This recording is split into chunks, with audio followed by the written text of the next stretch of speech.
Although it isn't common, there are times when the funeral director or myself makes the decision to do what's referred to as a false setup or a mock setup. In today's situation, this cemetery has no drives. We've had rain recently, and the top inch of the ground is frozen, turning the cemetery into a soft, slushy mess. So for the safety of the pallbearers, and because of how sandy and unstable the sides of the grave walls were, we decided to set this vault in a false setup right in front of the cemetery, to prevent the pallbearers and the entire family from having to walk up the steep, wet and muddy hillside. After the procession arrives, the service will take place as it normally does. The casket will be placed on the lowering device, and the committal service will take place. Once the service is concluded, the pallbearers and myself place the casket into the burial vault using ropes. When a vaultman is aware ahead of time of a false setup, we bring adapters that clamp on to each corner of the burial vault, allowing us to place the lowering device directly over the base. Unfortunately, it's safer to just use ropes and manual labor to lower the casket rather than trying to position the lowering device on top of the base without those adapters.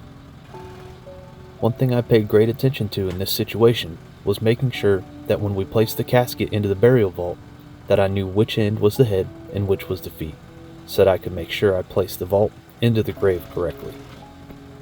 To seal the vault, we used chains attached to the lid to lower the lid down onto the base, making sure the lid and base are aligned properly. We can then attach the harness around the entire burial vault and load the burial vault onto the buggy to drive it to its final location. The Johnny handler from True Rebel Equipment really comes in handy on days like today when I'm working on a hillside and when we're in muddy conditions. This trailer comes with more off-road style of tires, which really help me to be able to climb the hill and get to the back side of the grave so that I can do the work where the ground is level rather than having to climb up the hillside and risk losing traction on the tires. Situations like this are somewhat common in the area that I work because we offer our services to so many small town funeral homes, and in those small towns, there are often dozens of small family cemeteries hidden off into the woods off a road where there are no drives in the cemetery. And when it gets muddy, it makes everything harder for the grave digging crew, myself as the vaultman, and the family for getting out to the gravesite. It's one of the downsides to working in such a rural area. Man, I hate that word. Most families are incredibly understanding when this is a necessity at the graveside.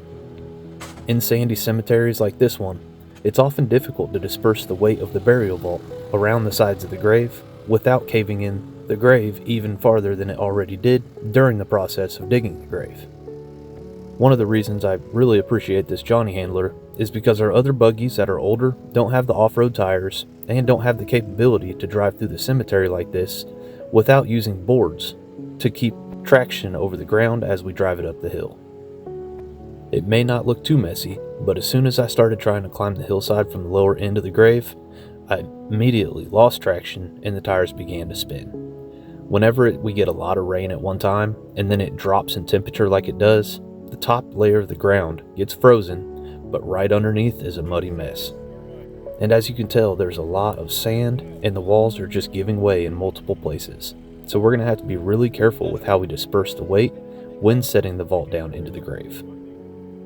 What I try to primarily do is put multiple points of contact from the boards to the outsides of the grave to try to disperse the weight as far away as possible. And whenever the dirt pile is left as close as it is today, I oftentimes don't have the ability to do a side shot. If there were no dirt pile in the way, it's much safer to extend the boom out even farther away from the grave and keep the weight of the vault as far away as possible. It also helps when you've got a good grave digger too. In these areas, most of the grave diggers have a handful of cemeteries and we're familiar with them and their work, and they're usually willing to help whenever we run into problems. And we're always willing to help them as well, in any way we can. But now that we have some support boards out, we can go ahead and lower the vault into its final resting place. The direction that my camera is facing is to the west, so as the burial vault comes off the buggy, I need to pay attention and make sure that the foot end of the vault is to the east and the head is to the west, to go along with the religious tradition and cemetery tradition. And unfortunately, while I was focusing on the sides of the grave to make sure nothing was caving off, I did not do my due diligence, and I forgot to check which end was which before lowering it down into the grave. That being said, I had to raise it up and spin the burial vault before placing it into the grave. Even the guys that have been doing this for a long time still make mistakes. What's important is that we catch them when they happen and fix them before we do something like placing a vault backwards into the ground.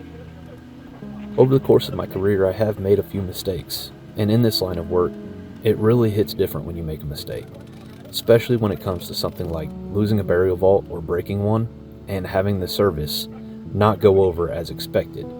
Oftentimes, when a disaster happens, the vault can be damaged, especially if you look in the video at this point. If the ground were to cave in and that burial vault were to drop or roll, a lot of times the corners on the top of the vault will crack and need to be replaced.